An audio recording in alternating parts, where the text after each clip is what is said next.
What is the Quran? It is a set of 7th century revelations from God made to Muhammad in 2 cities, Mecca and Medina, in what is now Saudi Arabia. It heralds the truth that there is only one God, not the many gods still being worshipped in ancient Arabia.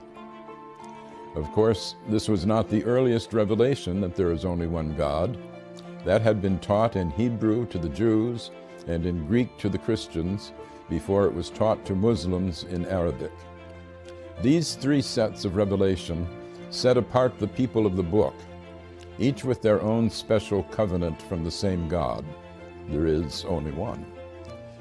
We believers in one God are on the same team, as it were, and should protect one another's places of worship, listed in the Quran as monasteries, churches, synagogues, and mosques, where God's name is much invoked. The Quran does not confine God's action to the formal covenants of religion.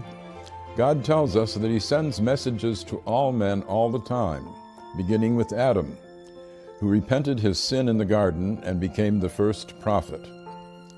The unending stream of prophets includes Moses and Jesus. Muhammad himself is the seal of the prophets, not as canceling former covenants, but as confirming them. But the love of God is not brought only by human messengers in the Quran. Creation itself is a set of messages from God, which speak a divine code that we are told to decipher.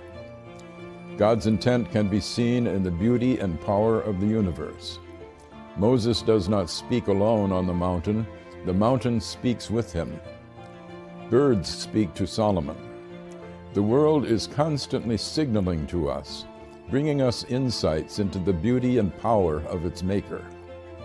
This should call us to a reverence for God's handiwork, an important message for our ecologically challenged era. The Quran has more of poetry in it than of legislation. It sets ethical norms while stressing the need for mercy in our dealings with God's fellow creatures. Force is allowed only for self-defense and never as a way of spreading religion. Commercial dealings with fellow Muslims or with non-Muslims should be meticulously fair and never extortionate.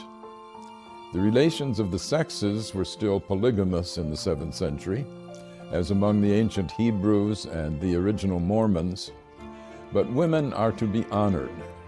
In fact, the dowry that was paid to a husband's family by the bride's family in Europe was paid in the Quran directly to the bride, and she retains this bride right even if the husband divorces her or if she divorces him. This carved out an area of women's rights unparalleled in the 7th century.